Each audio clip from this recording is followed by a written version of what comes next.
Hello and welcome back to Coast FC, the Canadian soccer podcast focusing on all things CPL, Canadian Championship, and more. My name is Felipe Ojejo.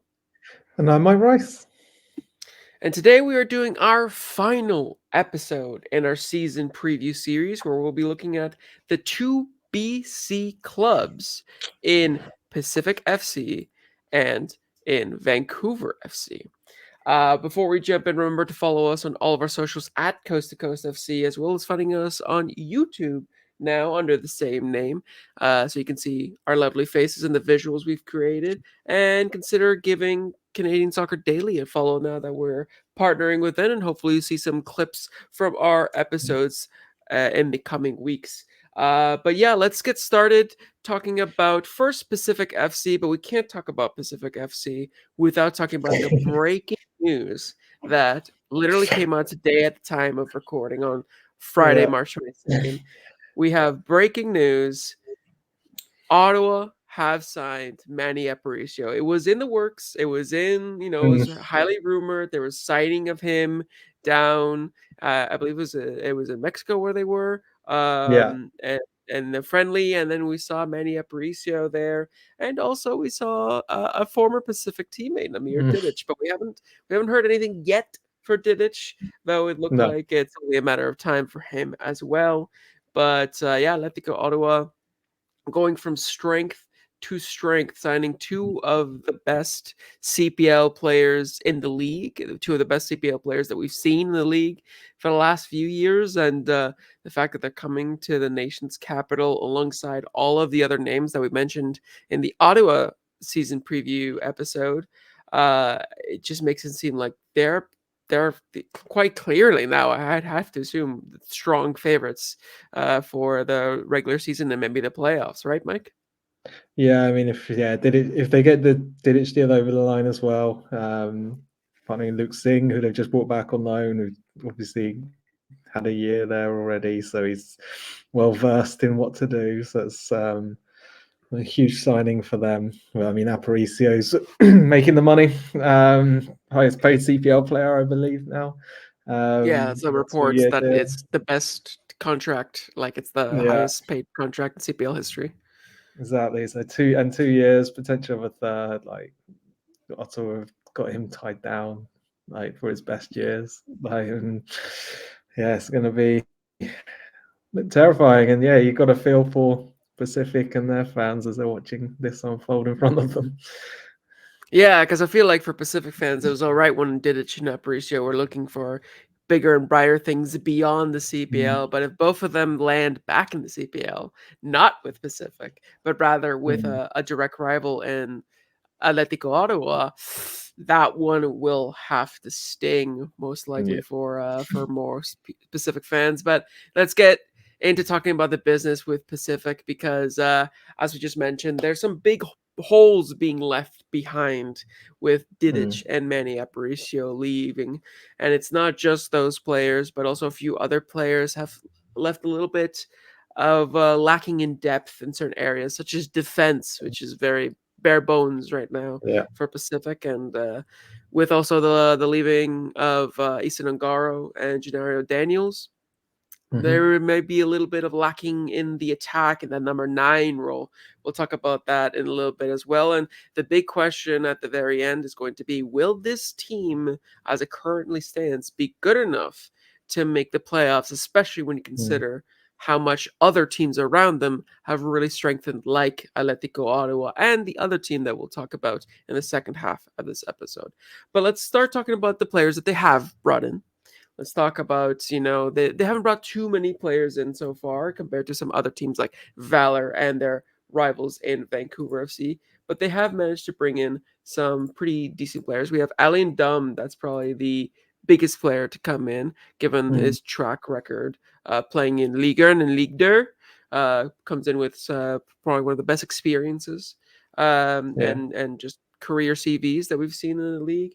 We also see the Trinidadian player Rion Moore. He's a striker coming in Yeah. from Trinidad, from the team Defense Force in his home country's domestic Great name league. for a Uh, team.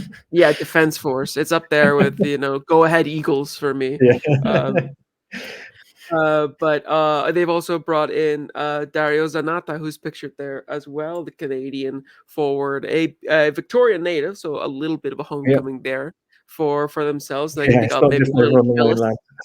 Yeah, they got maybe a little bit jealous of Vancouver FC with all the homecoming. So they brought him from Scotland, from Hamilton Academical, and a couple of others. But looking at the players they've brought in, they look like decent players. I mean, Alain Dum, like I mentioned, he's somebody that probably have some expectations on him coming Mm. in. He had a really good early part of his career in France, kind of faded away, going to some other sort of quote unquote lesser leagues like Finland, where he just came from, and now he's finding himself in Canada. But are they convincing for you, especially considering their outgoings, which we can talk about now, honestly, because it's such a Yeah. huge point. The players that they lost, and Didic and Aparicio and Isangaro and Gennaro Daniels. You also look at Bradley Vliet left, and Kieran Basket, David Brazao. Do you find that the incomings that they've brought in convince you that Pacific will do all right, or even be better than the sort of second half disappointment that they had last season? I think if we look at the ones who have come in sort of individually, we look at Zanata and Rion Moore especially. You look at who they're replacing in Gennaro Daniels and Ongaro. There's not many goals that they need to score to equal what happened last year. So I think Rion Moore comes with sort of international experience. Zanata with his experience from abroad. They come in. They could potentially be upgrades. Just with no knock to Gennaro Daniels and Ongaro, but their form didn't really and the way they were playing didn't really fit him. Ongaro, especially with the system in Pacific. So I mean, Rio Moore could be a decent goal scorer. Someone who they could rely on a little bit more than they could on the players last year. So when you look at those individually as players like that, I think that's got the potential to be an upgrade. I don't know all that much about Tirko Vianu. We'll have to see what he can bring to that attack as well. But they've kept a lot of the central midfield and then added in Ali and Dom.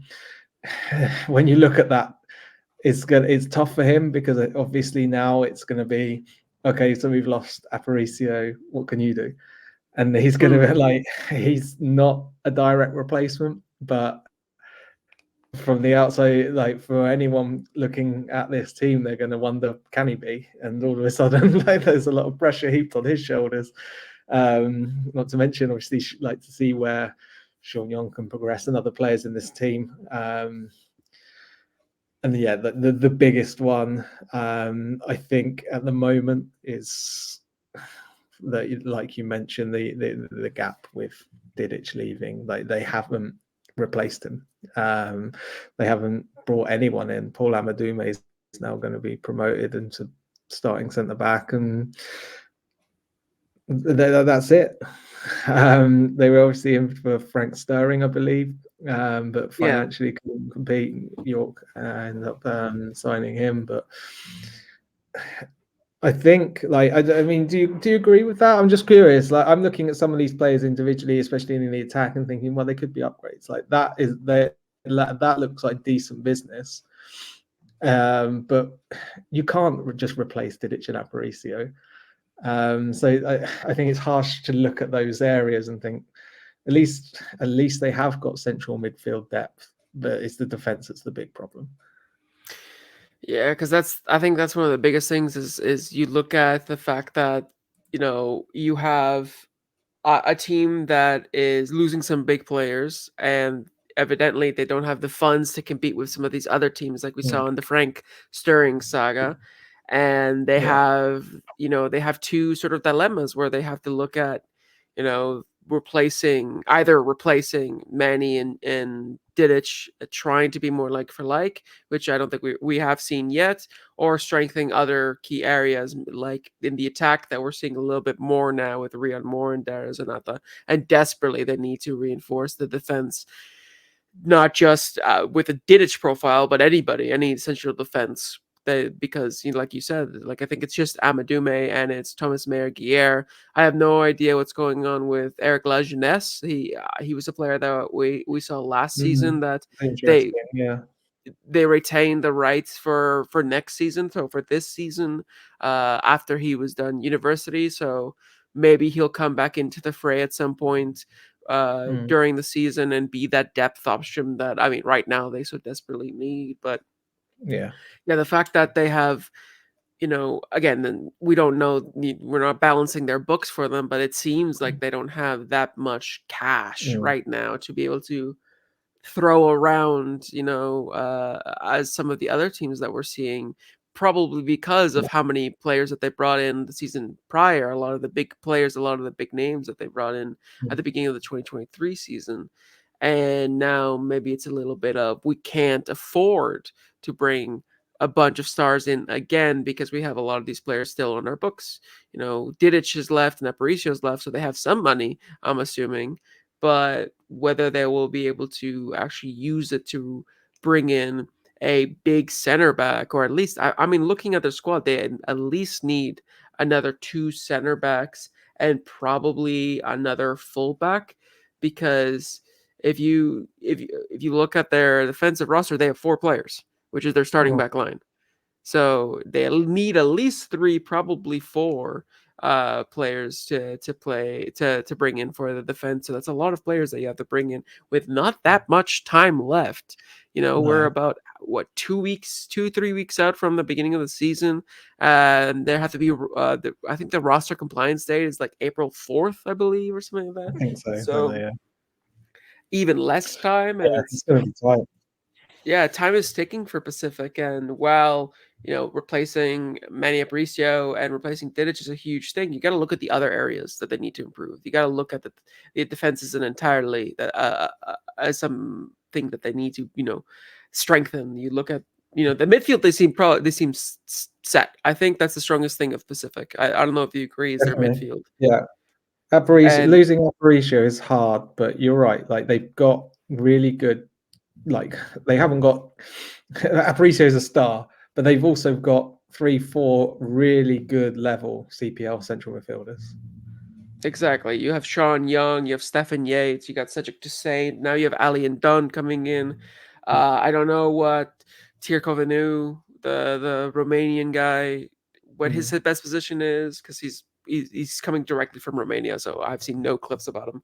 Um, but they have a solid midfield there, and it's more about the defense and the depth, and then maybe some quality Mm. in the attack, because Rian Moore looks like he's going to be the starting striker, but does he really have competition? Do you consider Adonijah Reed as competition? Because we talked Mm. about him not really being a striker, him playing probably better, as a second striker behind the striker, sort of in that 10 role. So is he going to have competition? Darius Anata, is he going to be pushed into central channels? Even though I think he's been more of a winger in Mm. his career so far. So those are the areas I'm looking towards for Pacific to see, are they going to be able to strengthen that and focus on that rather than focusing on plugging the holes that Manny and Didic are leaving behind. Definitely. I mean, I think looking at the Rossi and like Baus could cover at fullback. We saw him do that last year. Mm, You mentioned Lejeunesse. That's a great shout. I think if they could, if depending on what his situation is, if you can bring him back, there's another versatile player. And then you just like in theory, you could look right. Well, there's some cover. That's in theory 6 players who could play at the back. We need to add a couple more to add depth. Then we can push Bouts back into midfield, things like that. But it is, yeah, you want 2 players. You need a centre back.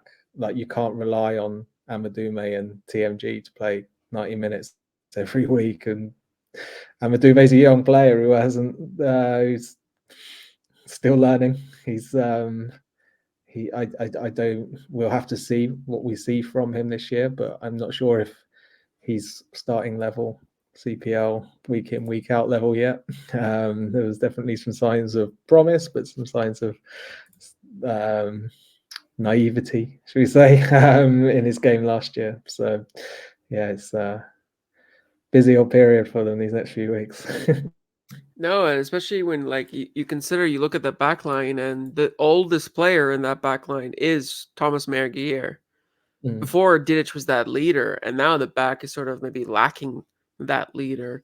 Uh, Mukambilwa and Luke are 24. Like you mentioned, Amadume is only 21. Thomas Gear is 26, and Thomas Mayer Gear has come into the side and has grown a lot beside Didic and has learned a lot. So maybe he is ready to step up to become that leader.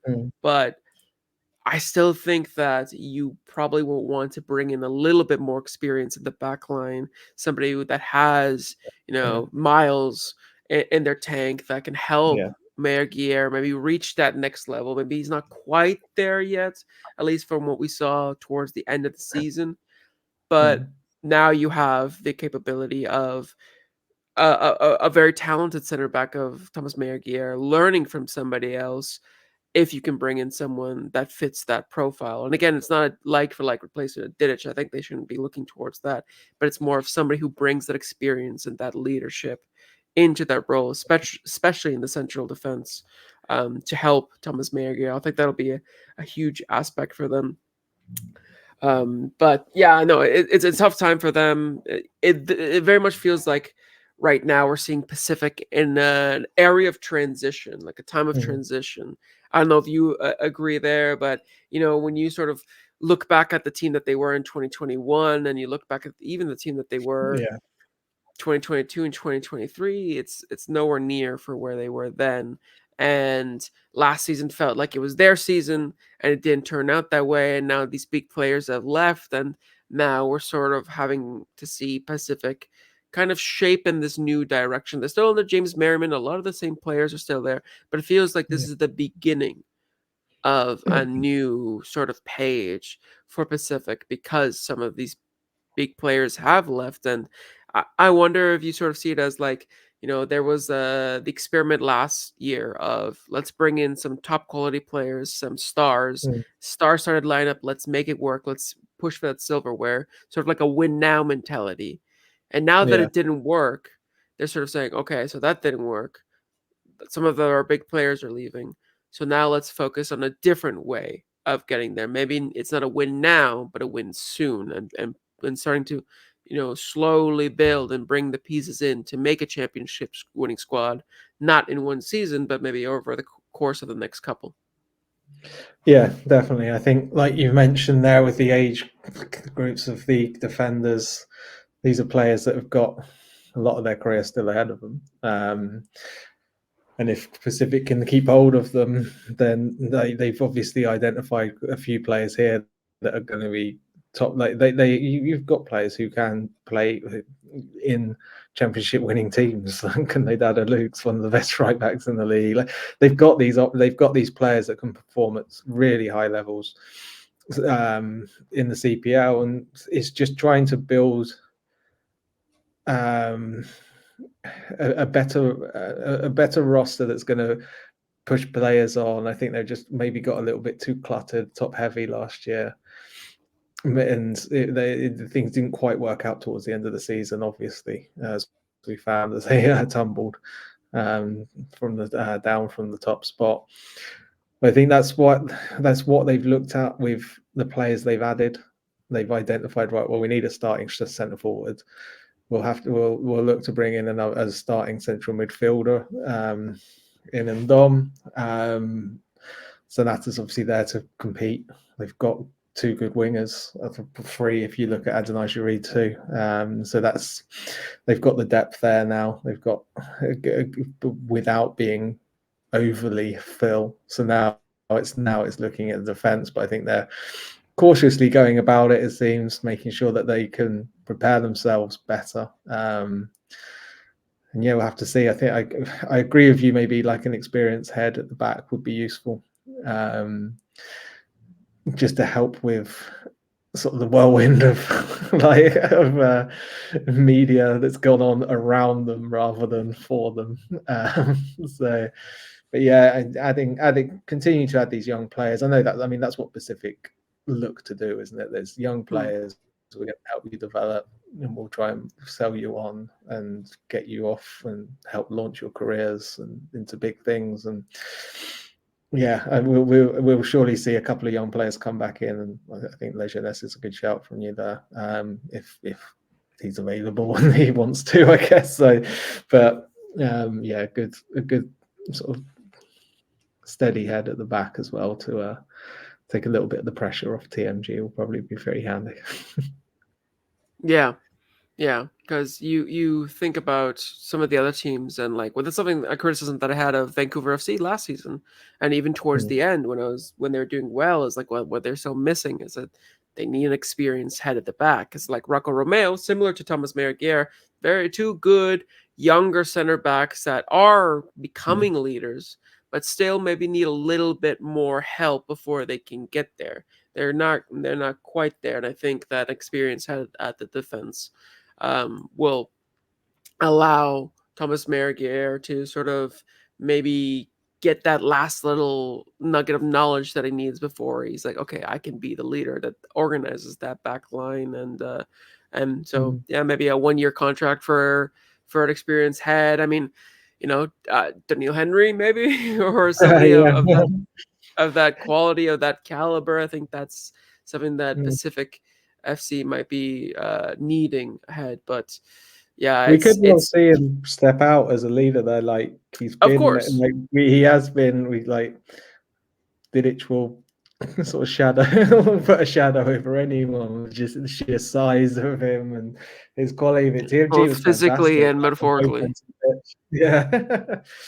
So yeah, we could well see like this might be like TMG's like, right, well, I've been ready to take this team on my back, sort of thing. We'll wait to see on that, but there is that still that side, because we're not there at training, where you do think, yeah, someone he could probably do another leader with him, just so takes a little bit of the pressure off, seeing as there's only 2 centre backs on that roster at the moment.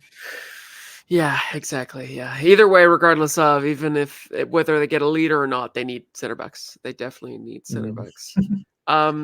But I mean, the big question I think for me, looking at Pacific, right before the end of the season, is are you, as somebody that I know that you follow Pacific for some time as well, are you confident that they will make the playoffs? Because I'm looking at not only this squad, but I'm looking at the squads around them, the teams that have improved, like Vancouver FC, which we'll talk about in a little bit, like Ottawa, even you could say Halifax, and maybe, I don't know, maybe Valor, maybe York, they could be rogue shots as well. And I'm not seeing signs that Pacific are sort of evolving alongside some of these other sides. I feel like some of these other sides might be pulling away from Pacific. And I mean, Pacific by the time the playoffs started, they just made it in. Like Yeah. they were in that playoff match against York United. Like they weren't where they were supposed to be, which is first, second, or third. And it feels like they're weaker now than they were then. So are you confident that they'll make the playoffs this season as they currently stand?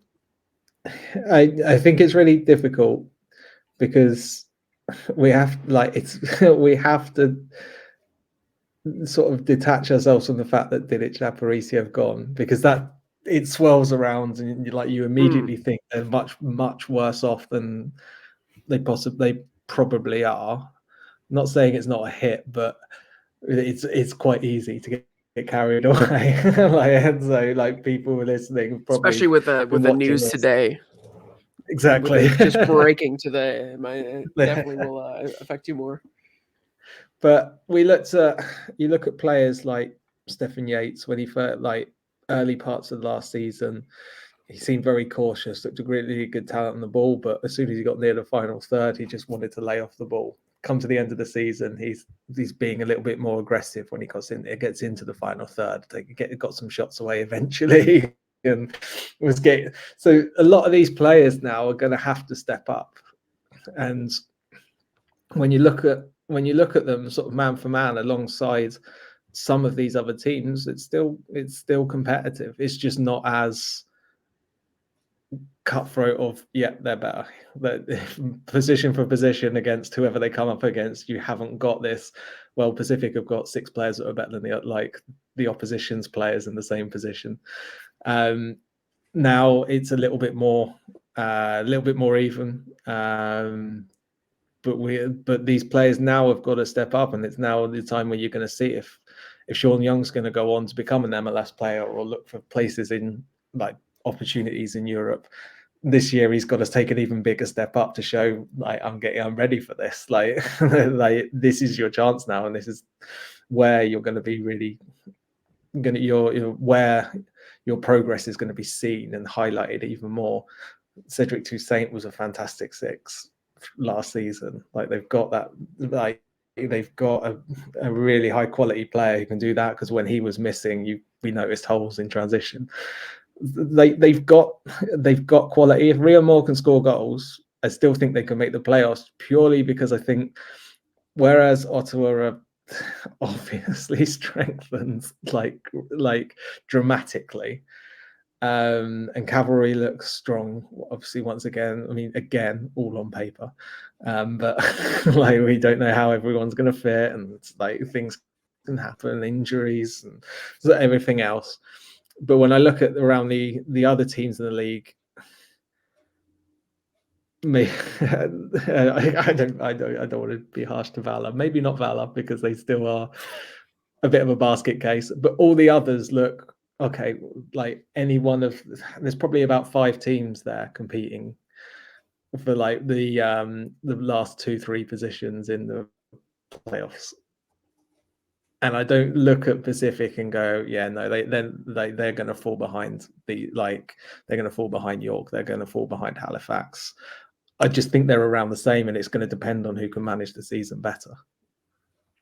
Yeah, no, I agree. And I guess maybe the way that I was framing it was a little bit too dramatic. I do feel like they're in and around. I don't feel like they're going to be clean out.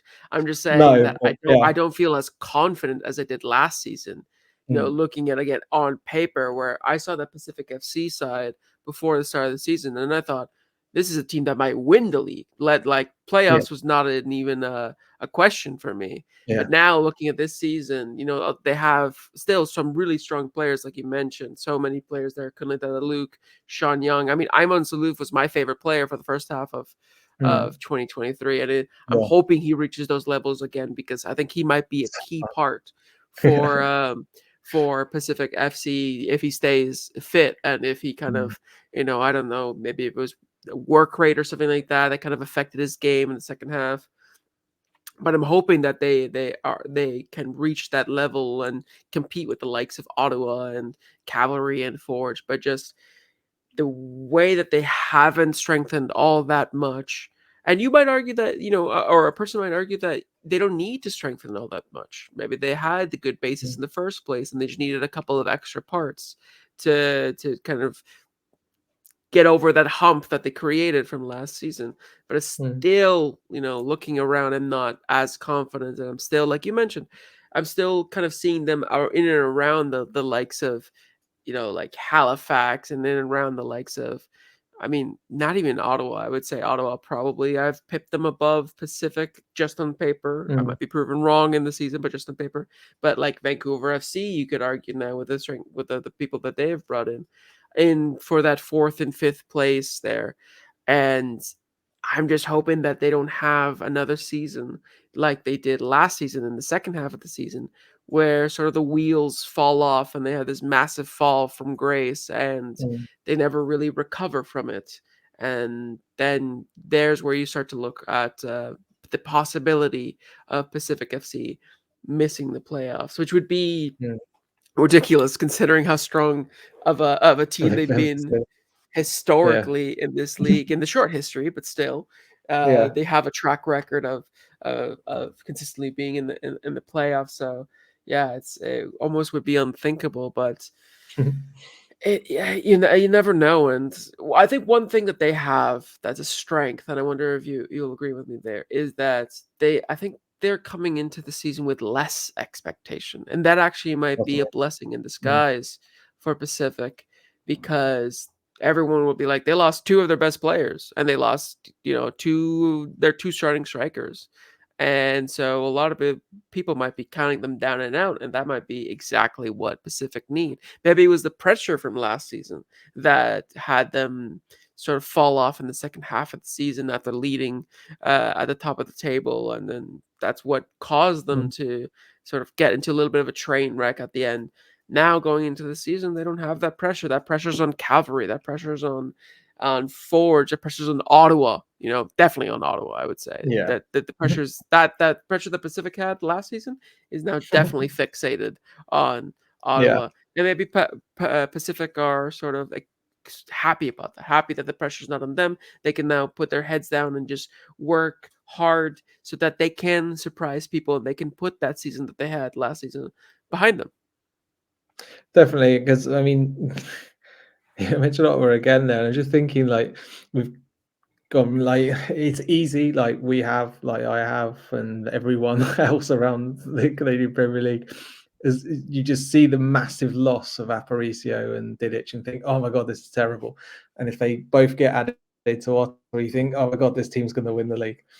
But Ottawa have still got holes, but because they've got these two stars, we're not thinking about, well, Jonathan Grant's injured, so they haven't got a wing back again.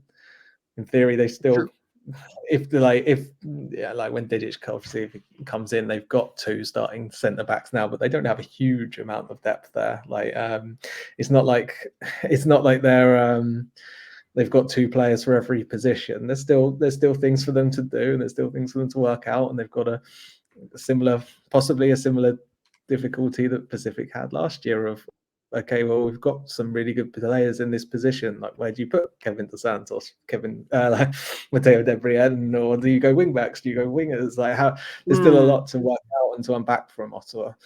But I think Pacific now. I mean, James Merriman got this long-term contract halfway through the year, and sadly, things took a little bit of a turn after that.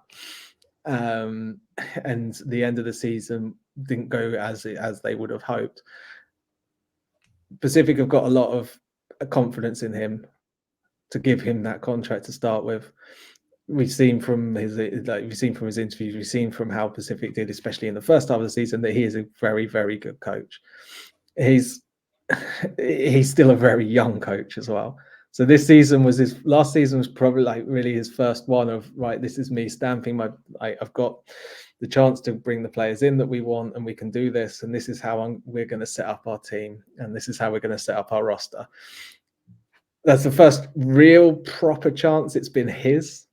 So he's been able to learn from those mistakes, pick up on the pros of what happened last year, pick up on some of the negatives, and think, right, okay, we're going to go into this season with that experience, and that coaching staff's got that opportunity to then develop into this year as well, and they could well come out themselves stronger going into this year, which could then help spur their team on and players improve throughout the year again.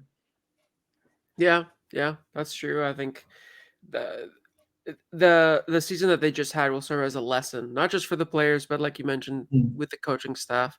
And I mean, I'm sure all Pacific fans are hoping that they come better from it, and they actually learn from Yeah. those mistakes, and they kind of maybe they come in a little bit wiser about how to deal with certain expectations and how to deal with having quite a few star players. And obviously, I'm not saying it's great that Aparicio and Didic have left, but maybe it eases some pressure off of the coaching staff of having to deal with less star players and star personalities in the squad, and it makes it a little easier to kind of see everything as just one team. Because one of the things that we talked about with Pacific last season is that we didn't really know what Pacific's best 11 was, and we never really knew what was the best style of play for them to get the best out of all of their players. Yeah. Well, if they have less of those players, it becomes a little bit easier, and you now bring in players to fit around the system rather than having to try to find a system to fit around a bunch of these star players. So that might be something that's easier. And I like your point about Ottawa, because it does feel like with Ottawa now they might, like Carlos Gonzalez might suffer from the same thing that James Meribin suffered last season, which is having too many stars, having too many good Yeah. players, because how do you fit them all into your system? So Mm. maybe I will see Ottawa have to have some of the same lessons that Pacific already learned from last season. So maybe that will be the difference for Pacific Mm. to maybe pip Ottawa in the tables in the coming season. We don't know, but Yeah. it is a good point that it's not all doom and gloom for Pacific right No. now. It's just the shock news is still reverberating with the loss of Aparicio and Yeah. Didic, and especially if they both turn. I mean, Aparicio's confirmed, but if they both turn up at Ottawa, it'll look even more bad for Pacific. But Mm. James Berriman is a fantastic coach, and I have full confidence in that he can get the best out of his team. It's just, will they have enough funds to get him a proper team to start the season? Mm. That'll be the big question. But let's talk about now some potential MVPs for Pacific FC. I put two of my favorite players in Pacific, which are obviously Sean Young and Ayon Saluf, but also put Ali and Dum there as a player that could come in and really cement himself as not only a starter but a star in Pacific. But I don't. For you, do you see any other players that might have a big breakthrough season or might step up to be a potential MVP for Pacific?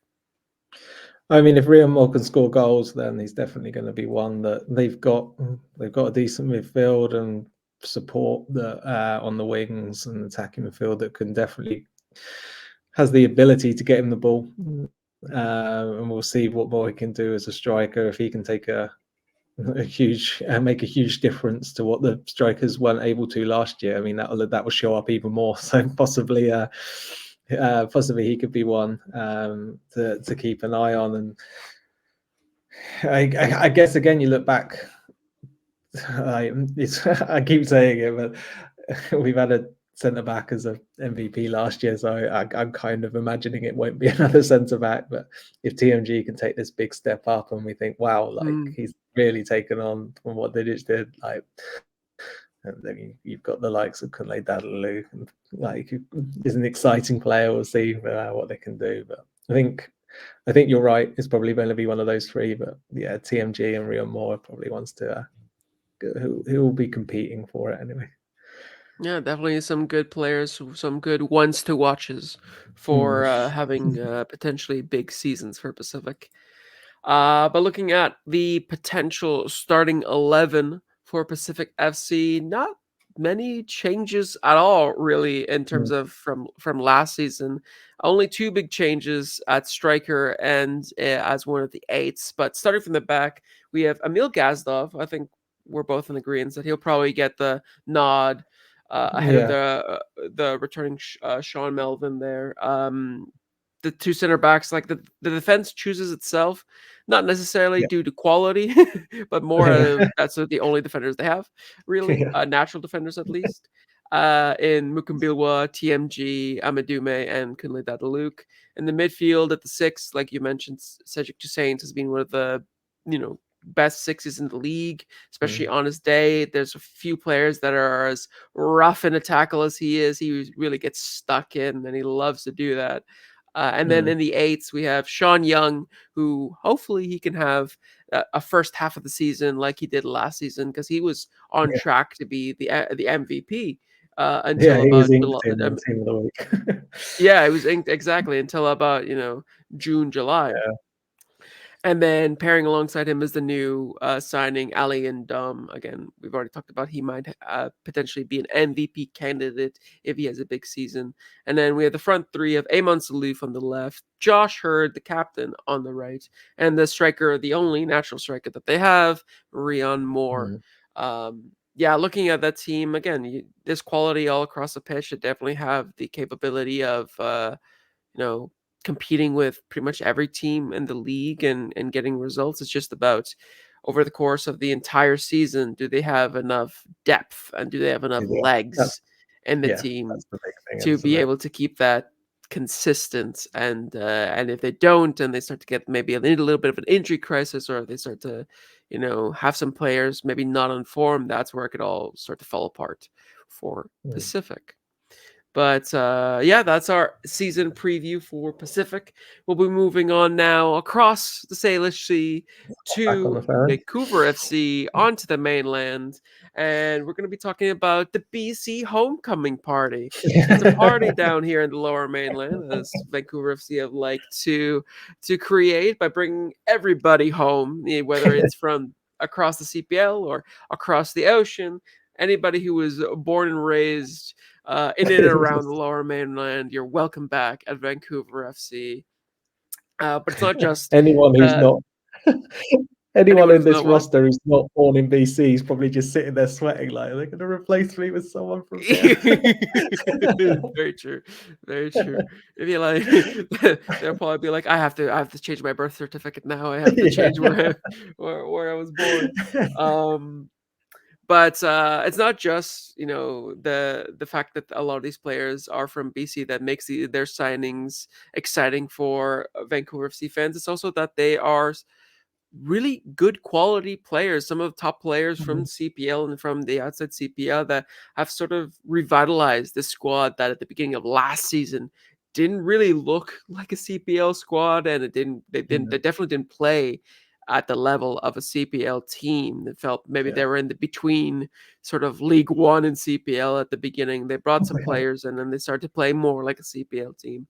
Feels like now with the players that they've brought in, it's raised both the floor and the ceiling for the team in terms of the players that they brought in. They're good depth pieces, but there's also some players that could very much be like good star players for Vancouver FC. And I mean, the real question with Vancouver is they've brought all these players in and they're looking really, really strong. Can they challenge for the playoffs this season, or could they challenge for even greater heights? Because that's something that, Afshin Guppy and every player at that team that's the expectation, is they're not just fighting to make the playoffs, they're fighting for the titles. Do they have what they need to be able to do that? We'll talk about that in this part of the episode. But let's talk about their incomings and outgoings. A lot of incomings. Like I said, a lot of the local boys coming back home. Ben Fisk, Paris G. You got David Norman Jr. You got Zach Verhoeven as the BC homecomings. You also have players like Jose Navarro, the Mexican, coming in on loan. You have Elijah Ba. Whitecaps fans will know of him from the second team. And some other players that are not necessarily Canadian, but they're still welcome at the club, like Moses Dyer. Valor fans and CPL fans will know him from 2 seasons ago. The youngster Grady McDonald and Vasco Fry, Canadian Peruvian kind of twist there. But a lot of great players that Vancouver FC have brought in, and I just want to give a quick shout out to those who are in the visual. These photos are fantastic photos that have been taken by Beau Chevalier. I think he's one of the best photographers, and I just had to throw his photos in there because they're so clean. But these players that they've brought in, fantastic quality of players all over defense, midfield, and attack. They've really, really strengthened, and they are leaps and bounds ahead of what they were when they started last season. And it just makes it so exciting to see what this team's going to look like with these incomings. Definitely. Yeah, I mean, Paris G was brilliant for York, and he's so flexible as well. Like, great addition.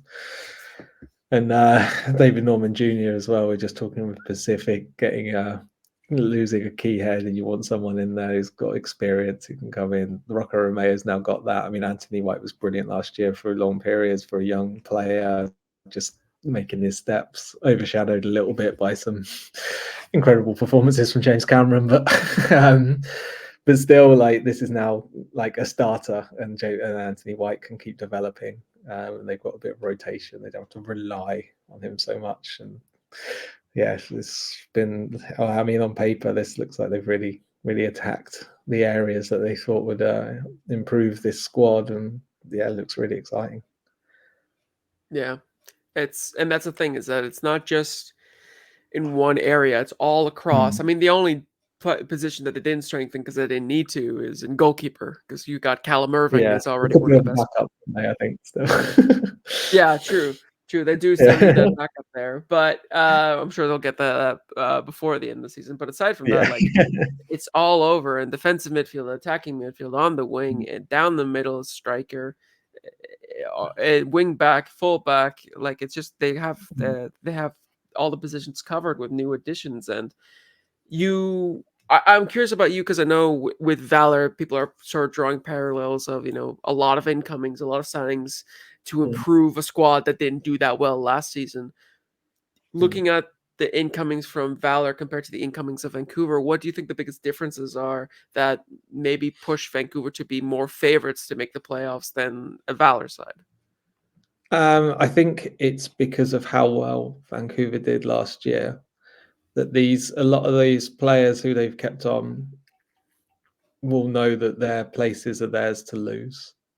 These other players have come in, like, it's not that, okay, well, we've even players like Paris G. It's not like we buy, like, oh, you've been brought in, you're a guaranteed starter, because, like, in theory he's not. Like, he's still like, players have played really well in those areas.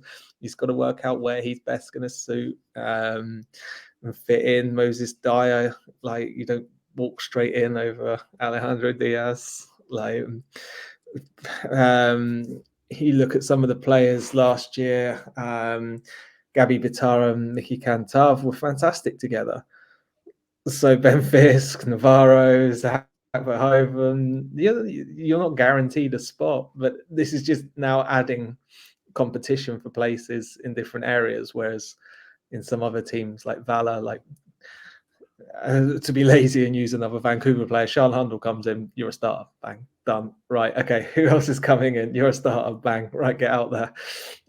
Here it doesn't look like these could well probably be starters, and we'll go into the starting 11 once we get towards the end of this section. But you look throughout this team, and you do, like, they could all, like, you could look through it and you could debate all of them on paper, like who could be playing in which position, and that's really good, like, roster building. Yeah, no, exactly. And that's something that, like, you look at the squad, and I'll put up this graphic here. It's like last year, like you mentioned, everybody that was that made it kind of just like, go out there, you're starting, because we don't really have Yeah. much else. But now this squad that they're creating for this season, it's very much like there's real competition for these starting spots, because there's quality all around. It's Mm. not just throwing the 20-year-old or the 17-year-old or the 18-year-old on because we have no one left. It's like, no, now we have Mm. experienced head in all positions. We have experienced players who have been in and around the league, that have been outside of the league, that have been all over Europe, coming in and adding their quality to the squad. And it sort of fosters a new level of competition, a new standard for the team. And if the end of last season shows anything, is that they, even without a lot of these pieces, they already managed to show that they can compete in this Mm. league. And now with these news additions, maybe they'll be able to push beyond just competing and look to rise up on those places.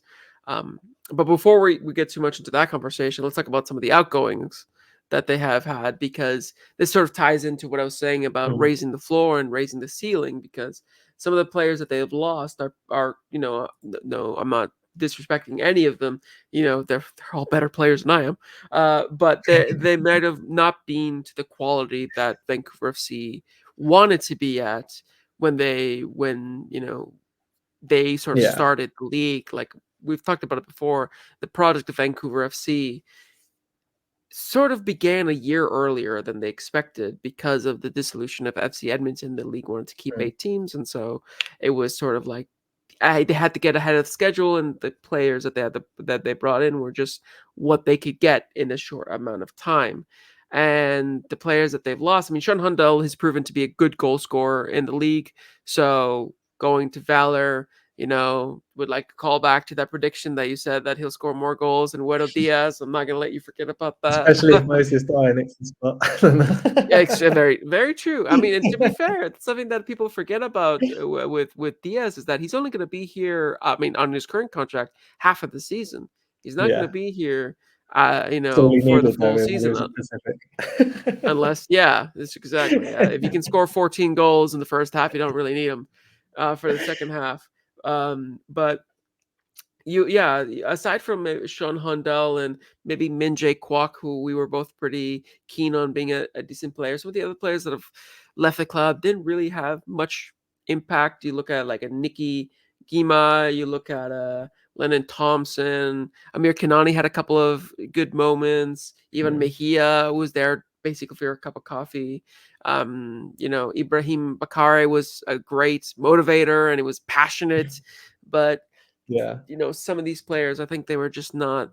They were a level below the standards that Afshin got, Yeah. especially with the experience and the CV that Afshin has. He has a certain standard that he needs his players to be Yeah. at, and he's talked about it before, both to myself and in general, that like it wasn't there for quite large parts of the season, and that was frustrating for him. And so some players had to leave, some players had Yeah. to go, and now you have new players coming in that sort of raise the floor from where they were before, where it's maybe players that were a little bit too inexperienced or maybe not at that technical skill level to compete.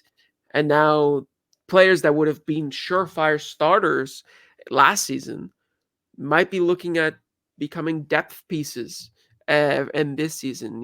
Only squad players rather than surefire stars because of the amount of quality that they've brought in. But yeah, I don't know if for you, if you see the outgoings, because there were a lot of them, as Yeah. only a good sign Yeah. for what's to come for Vancouver. I mean, that's you hit the head. Like 11 players that we've got on this list from the CPL website. Sean Hundell's got a new gig. 10 don't. And we were quite keen on Minjay Quack, but none of these other players have been picked up. None of these players have rumours about being picked up by other Canadian Premier League sides, and that's quite telling. Like, like it's not just Afshin Gotbi who said, "I don't think these players are at my level, the level that I expect." I think a lot of the other teams will think exactly the same thing. So, it was you've got rid of players who aren't going to be like they aren't going to have at this current stage of their career like impacts in the CPL. Like they're not going to be highly impactful players. So he's moved on from them and he's brought in players who can. Like Paris G, David Norman, like we've run through this list already. They're players that can come in and play a big part in a team that's going to push Vancouver into the playoffs. Like that's what they've been brought in to do. The players that they've got rid of weren't capable of that. Yeah, exactly. And now with the squad that they have, the depth that they have, and the fact that they did a lot of these signings. I mean, they were announced intermittently, but I've sort of led to believe that a lot of these players were already in there from sort of the beginning or near Yeah. the start in the last few weeks, and so they've had time to be integrated. They've had time to get to know each other. It's not like they're going to start the season with a bunch of strangers and a bunch of players that don't know how to play with each other, regardless of their quality. A lot of them, they've played with some of these players might have played with each other in youth because a lot of them are from BC, might have played Yeah. with each other with youth, or quite a few of them played with each other at Pacific in in their championship winning year. You look at Ken Chung, Callum Irving, Ben Fisk. A lot of these players know each other, and now you have this squad that is bonded by not only a lot of them being from BC, but a lot of them having something to prove, wanting to succeed with a side that was lacking last season for what we know for the various reasons. Now they're looking to start again and be like, last season, our expansion year maybe doesn't really count. This is the year where we really announce ourselves to the league, and we're coming for much more than just playoffs. We're coming for, maybe challenging for the top 3 positions. You never know with the quality and with the players that they have. They might be able to make something magic happen. at Willoughby.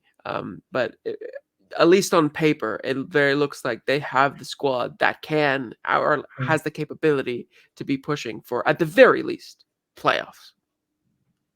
Yeah, I mean, there was no hiding from the fact that there wasn't a huge amount of uh, bums in seats for a long period. So some of this signings of bringing in these local boys is a great publicity thing for the club. Like it's fantastic. Like people can get behind a team that is playing for their home team, and it's a great media like a marketing strategy. But they are, like you say, also very good players, and they are preparing themselves, and they are a high enough quality to push Vancouver forward. And as you were just saying there, like last year was an expansion year. We've praised Cavalry for like the and Forge throughout the years of having an idea of who's going to replace who as things go forward. Obviously, Vancouver can't do this. This is year two. It's not that they've got all these things in place.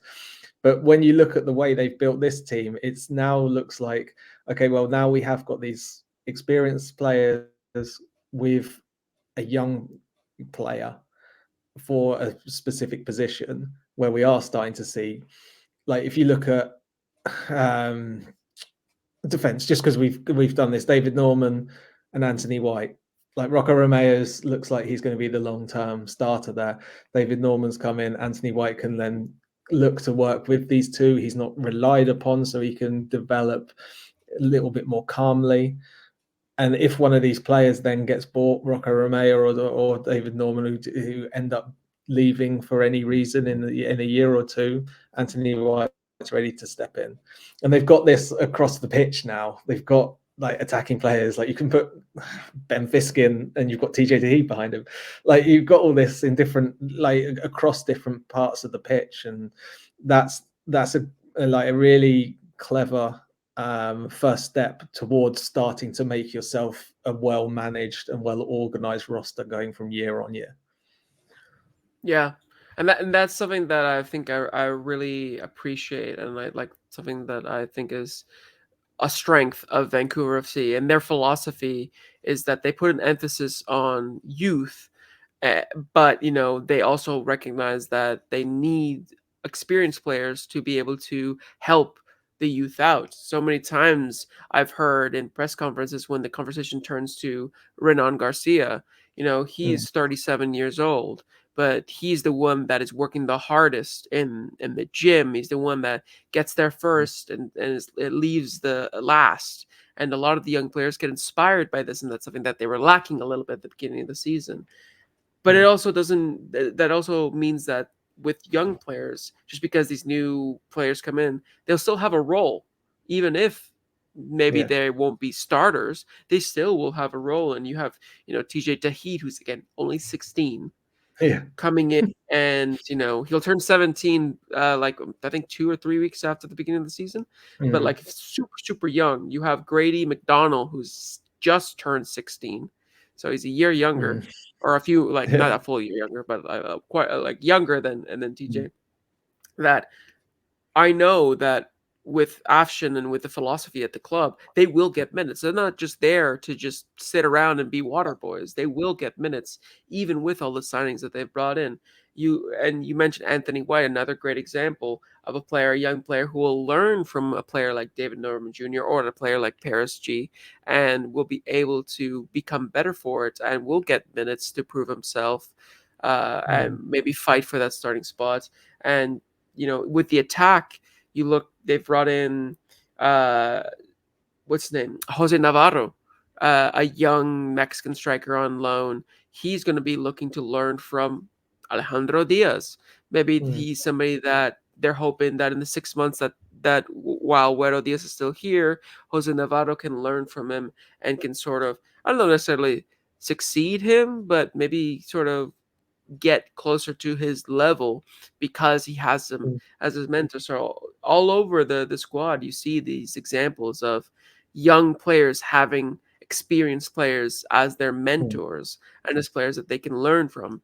And that environment that you're fostering will only breed success, because it's not just for right now, but it's for the future as well. You're building for the future, and you're building a path for potential success in the coming years. And that's something that I think Vancouver see in the off season, and what they've shown even at the end of the last season is a huge strength of theirs that I don't see very much. Like, it's quite unique to them in the league, that they're emphasizing this so much. And I'm excited to see if what they're doing is enough to reach playoffs. But before we get into potential MVPs, what do you think it'll take for Vancouver FC to get into playoffs? Because we've mentioned the strengths, we mentioned a lot of the players that they've brought in, but again, it's only their second season. They haven't tasted what playoffs are like. They don't know No. what it is to be there. What do you think it will take for Vancouver FC to get to playoffs, or to maybe even beyond? Yeah, it's going to be interesting to see how they get them all to gel together. How Afshin Gotbi manages a competitive roster, like for players jostling for position, how that's done. Because it wasn't a competitive roster for a long period, like you mentioned, a bit like throughout a lot of them for last year, until some of these signings were made in the sort of second half of the season. Consistency is going to be the most important thing, like for every other team. If you look at them on paper, they're in there with the likes of Halifax, Pacific, York, of all teams that maybe aren't exactly the same level. Like, and maybe we'll see one or two of these teams pull ahead of the others. Maybe one struggles, but they're in that group of clubs where it's like, well, if we get everything right, then yeah, we'll definitely be there. But no team's going to get everything right. So it's how, like, can they manage it throughout the year? Can they manage who's getting those minutes? The giving these young players, they now have a little bit more of like a luxury of using them in places where they'll succeed rather than having to just play them. You probably won't see sort of 5,000 minutes this year for the on the U21. It might be a little bit less, but these players are actually going into games where they've given them the chance to actually grow rather than being thrown in the deep end. So it's just how Afshin Gotbi manages this is going to be. I can't imagine.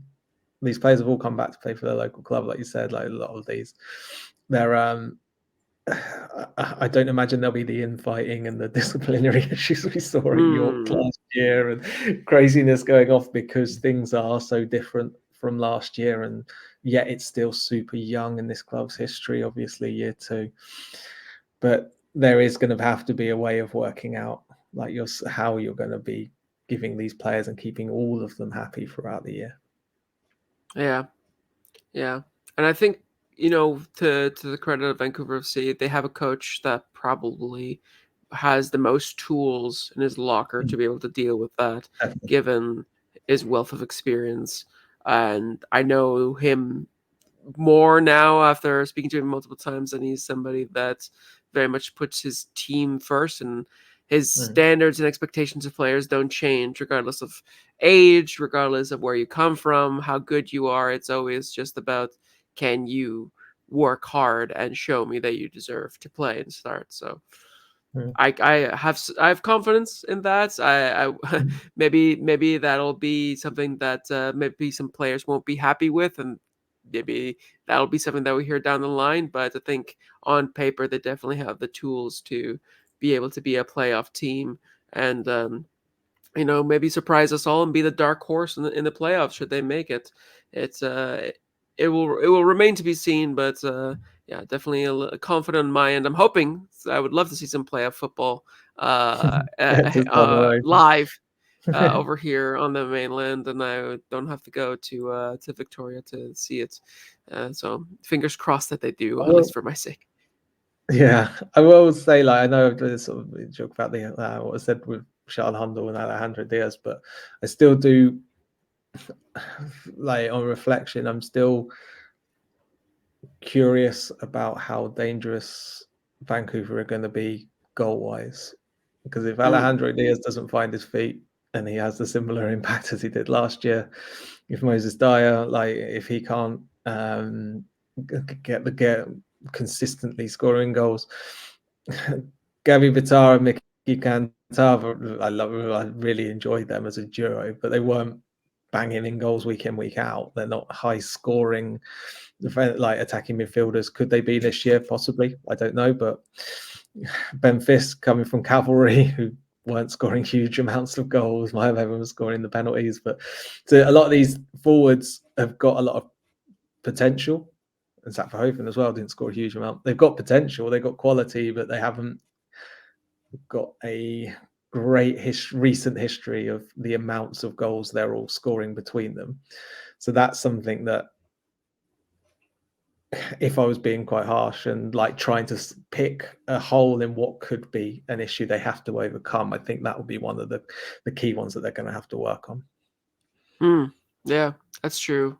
I'm thinking that Alejandro Diaz will probably have a better season, I'm hoping, than what we saw when he arrived. But yeah, eh, I see Vancouver right now as a squad that goals will come from everywhere, and it won't be like one player will score 10, 12, 15 goals.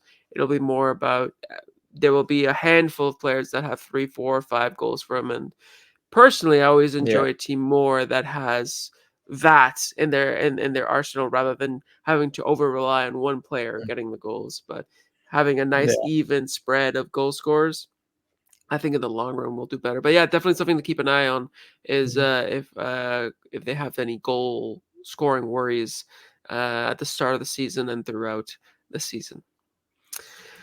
But let's move on to talking about potential MVPs. I went with, obviously, Wedo Diaz is only going to be there, at least for now, on half a season. But like we mentioned, if he has a half a season like he had for Pacific before he left for Norway, then that's enough for me, scoring 14 goals. But also Gabi Batar had a really strong end to last season. He's been getting called up for Lebanon. I think he played 5 or 7 minutes for Lebanon in this international window just now off the bench, which is fantastic to see for CPL player. And I think you could really, hit a new gear. He's always been a player with a lot of potential, a lot of quality, even when he was playing for FC Edmonton a few years back. But I feel like now being seen as one of the leaders and one of the best players in the league, he could really shine. And then I also put Ben Fisk because I think he has, he's probably is looking for a redemption arc. He was a player that a lot of people rated highly here in the mainland, even before when he was in the Whitecap system. But he hasn't necessarily shown out that much. Obviously, he had a good time at Pacific. But I feel like he's now back home now, closer to his family and his friends. He'll be looking to maybe have a redemption arc, and maybe he will be that goal-scoring player that Vancouver need. But is there anybody else that you see potentially having an MVP season? I know there's a lot of players to choose from because they just added a lot of players. But what are your thoughts? Yeah, I think that I find it difficult with these guys because, from your comments there about thinking, there's not going to be a huge goal scorer, but everyone's going to chip in. I think that will make it quite hard for someone to particularly stand out above all these players, which makes it quite difficult. Like I can see them all playing well rather than going, "Oh, this guy's great," and these players didn't have a great year, which makes it quite tricky to pick. Would be really exciting to see if James Cameron steps on even further in this season from last year. If he can continue to be a thoroughly dangerous sort of wing back, really, in that even if he's starting at fullback, he's up and down. His energy's off the charts, could lay down a Luke in some ways. It's a young version, still growing, and he could be someone that could really impress. But yeah, I think it's just really hard for me to think that some of these players are going to be regularly high level above some of their other teammates. Fair, yeah.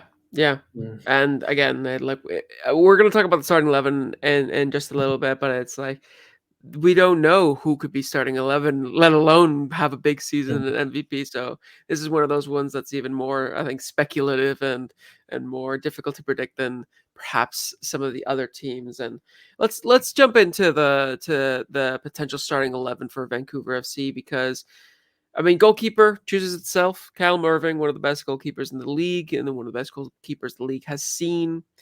In defense, it was a tricky one. It was a tricky one because, like we mentioned, there's a lot of players that come in. Elijah Ba is a player that we haven't mentioned that, Mm. is a solid wing back that could potentially start. But I'm thinking Caden Chung. He's probably one of the best players on the team. He'll start at right back. Rocco Romeo and David Norman Jr. I think that's a duo that Afshin will go with, especially with Rocco Romeo being one of the leaders in the team, David Norman Jr. coming in with probably one of the bigger expectations, given his success that he's had in the last few years. Left back was a tough one as well, because you have obviously James Cameron, who was a winger, then turned into a wing back, and on the right, and then had to be pushed onto the left, but he still did really well at left back. But I think Paris G, just his quality, like he's such a good player, and he could play anywhere. He could play at center Mm. back, he could play at right back, and he could Yeah, play at left back. I'm thinking that if Afshin was okay having a right-footed left back last season, then pretty sure Paris G is right-footed. He wouldn't mind yeah, having Paris G as a right-footed left back this season.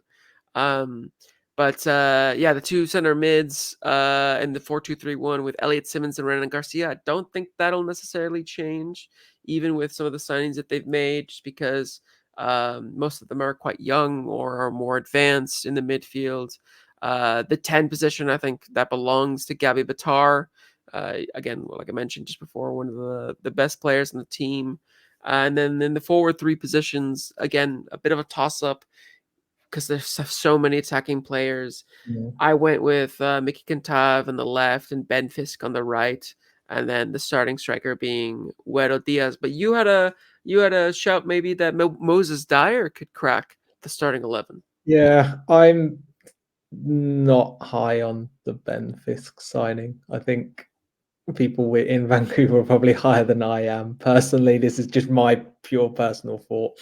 I would possibly, if I was Ashton got me, like, I would bring in James Cameron for Fisk and put Caden Chung into the midfield.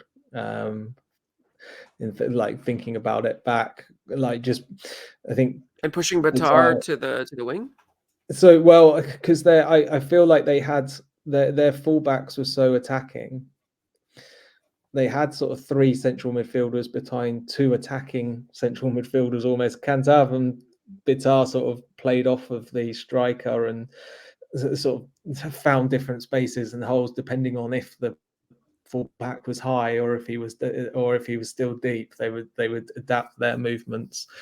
I think thinking back now after what we've got here, like there's definitely room for like it's super difficult because this could well be the starting lineup but then you look at does Elliot Simmons get in, who I really rate, but they've brought in Vasco Fry again, and Vasco Fry played in this three with Renan Garcia and Simmons. Caden Chong's back from injury, like a new side. It's just really there's too many players to pick from, isn't there, in some of these areas. So yeah, that's really difficult. And yeah, I don't. Do you think Caden Chung will go back to right back, or do you think he'll be brought back into the midfield? I mean, you could maybe possibly see Caden Chung being put into the midfield alongside Renan Garcia. I know that Elliot Sims, I believe, has a little bit of an injury right now. I was talking to his dad Mm, about it, so he might not be able to start the season. So maybe Caden Chung is put into the midfield. James Cameron is put at one of the wing backs with Paris G on mm, the other side, and that frees up a position for James to get in. But I think Kin Chung probably will play as a right back. I just feel like that's probably his best position. mm. Though I'm more than happy to be proven wrong and see him ball out in the midfield. But yeah, no, it's tough because you have some players that are not in that starting 11 that you could argue could be some strong pieces Mm. like Moses Dyer, maybe. It could Zach Verhoeven prove himself? Could Elijah Baugh prove himself at the right back position? Maybe Mm. he's the one that steps in. You still have, Anthony White, the center back, Tyler Crawford as a left back as well. That's Mm. a player that will want to prove himself because it's getting a little bit bloated at the wing back position.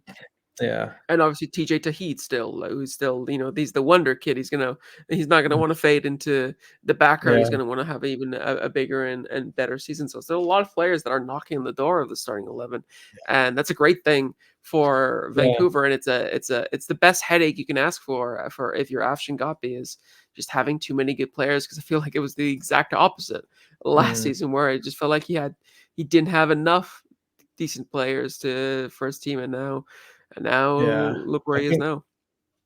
Yeah, I think Vancouver are probably going to be the side that we see this season that make the most unforced changes. I think like Ocean Gotmi's going to rotate week in, like from the team he puts out in week 1 to the team he puts out in game 2 will probably have more changes just purely on looking at who they're going up against and getting players playing in the games that are best for them, rather like ignoring suspensions and injuries. I think Vancouver will have a lot of rotation around compared with other teams who will probably have 6 or 7 or 8 players who will play every week if fit. Yeah. No, it's gonna be fun to see what lineups are gonna look like for Vancouver FC, because it might be very different from the one that we have right here, and it might Yeah. be very different from week to week. But that's gonna Mm. be exciting for the fans to Yeah. keep on guessing who's gonna play, who's gonna start, who's gonna score, and who's gonna maybe drop from the lineup. But that is it for this week's episode. Thank you so much for listening to the last episode of the Mm. season preview series. We both had a lot of fun diving into each of the teams, talking about their strengths and weaknesses. Hopefully you enjoyed listening to us talk about it soon as well. We will have another episode next week before April, before the month where the season starts, talking about our season predictions. I feel Yeah. like these last few weeks have definitely had to force us to change our season predictions that we might have had earlier because of some of the signings being made Yeah. vis-a-vis And Ottawa. the fact that we can sort of have a conversation about things before we record, and then while recording, we're changing our minds, talking us as we're talking. Exactly. So don't be surprised if we're having to make last minute changes in the middle of the recording next week, because the upcoming season looks like it's going to be. I feel like everyone says it, but it looks like it's going to be the most exciting season. With the teams just looking so strong, and we can't Yeah. wait. So hopefully you'll tag along with us as the season begins, and hopefully you enjoy the Mm. content that we're going to bring. But make sure to follow us once again on all of our socials at Coast to Coast FC, so that you can give us your thoughts on each of the week's episodes. What did you think about our season preview series? Do you think we treated your team fairly? Do you think we treated your team maybe a little unfairly? And if you have any comments or questions, let us know, and maybe you'll get a shout out in the next show. But until next time, I'm Felipe Ojo. And I'm Mike Rice. And this has been Coast to Coast FC, signing out.